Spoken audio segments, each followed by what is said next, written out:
একটা পাত্রের মধ্যে আমি কিছুটা জল নিয়ে নেব আর দিয়ে দেবো একটু লেবুটা চিপড়িয়ে দিয়ে দেবো। একটু পাতি লেবু একটু চিপিয়ে দিয়ে দেবো। আর দেবো হচ্ছে সামান্য একটুখানি নুন। আর দেবো হচ্ছে 1 চামচ আদা পেস্ট আর 1 চামচ দেবো রসুনের পেস্ট। ভালো করে গুলিয়ে নেব। তারপরে দেখো এখানে আমি মাছ রেখেছি। এখানে হচ্ছে কাতলা মাছ। এই কাতলা মাছগুলো এই জলের মধ্যে ভিজিয়ে রাখবো। এদের একটু স্নান করতে দেব। একটু ভালো করে একটু স্নানটা করে নে। কিছুক্ষণ ভিজিয়ে রেখে তারপরে মাছগুলো আমি তুলে নেব।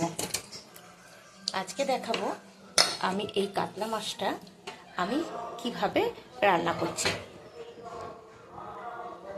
মাছের জন্য আমি কিছুটা পেঁয়াজ বেরেস্তা করে নেব।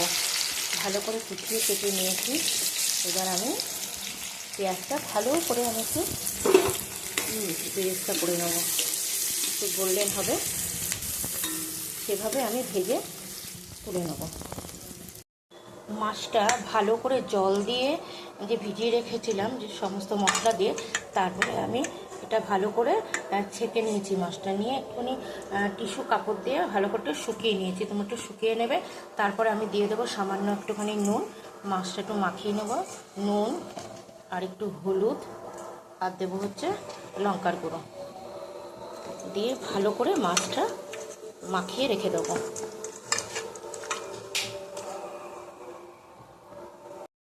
এদিকে দেখো বেরেস্তাটা রেডি হয়ে গেছে। এবার আমি বেরেস্তাটা তুলে নেব। বেরেস্তা ভাজার তেলের মধ্যে এবার মাছগুলো একে একে ভেজে নেব।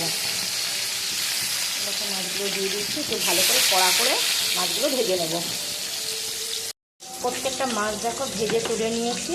এবার চলো সরাসরি দেখাচ্ছি রান্নাটা কীভাবে করব। আজ বেরেস্তাটা যে ভেজে রেখেছিলাম, দেখো এই বেরেস্তাটা কিছুটা বেরেস্তা নিয়ে নেবো। আমি এখানে মিক্সির মধ্যে কিছুটা বেরেস্তা নিয়ে নিলাম আর কিছুটা আমি রেখে দেবো গার্নিশিংয়ের জন্য। আর দেবো হচ্ছে টক দই। সেটা আমি টক দই দিয়ে দেবো। এবার আমি মিক্সিতে আর কিছুটা আমি টমেটো নিয়ে নেব। তখন টমেটোটা আমি দিতে ভুলে গেছিলাম, পরে আমি টমেটোটা অ্যাড করে দিলাম। কিছুটা টমেটো দিয়ে নেবো। দিয়ে এবার আমি মিক্সিতে পেস্ট করে নেবো। জিরে আর একটু গরম মশলা সম্বর দিয়ে দিলাম। এবার দিয়ে দেবো হচ্ছে একটু আদা বাটা দিয়ে দেবো। আর দেবো রসুন বাটা।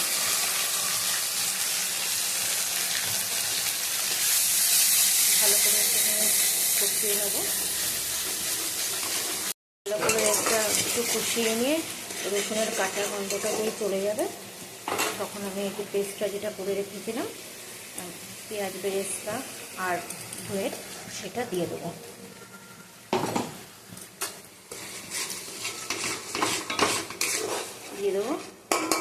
দিয়ে দেবো হচ্ছে ঝাল লঙ্কার গুঁড়ো।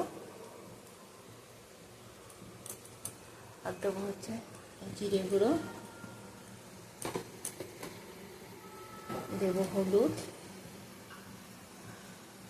দেবো নুন, দিয়ে দেবো একটু কাশ্মীরি লঙ্কার গুঁড়ো। দিয়ে ভালো করে আরেকটু নাড়াচাড়া করে একদম তেল ছাড়া পর্যন্ত একটুখানি নাড়াচাড়া করব। তারপরে জল দিয়ে দেবো।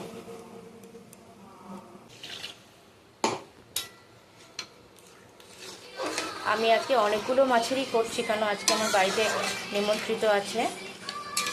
মেয়ে জামাই এরা আসবে, নিমন্ত্রিত আছে, যার জন্য আমি একটু বেশি করেই করছি। তোমরা যেরকম মানে করবে, যতটা মাছ দিয়ে করবে। এবার আমি মাছগুলো একে একে ছেড়ে দেবো।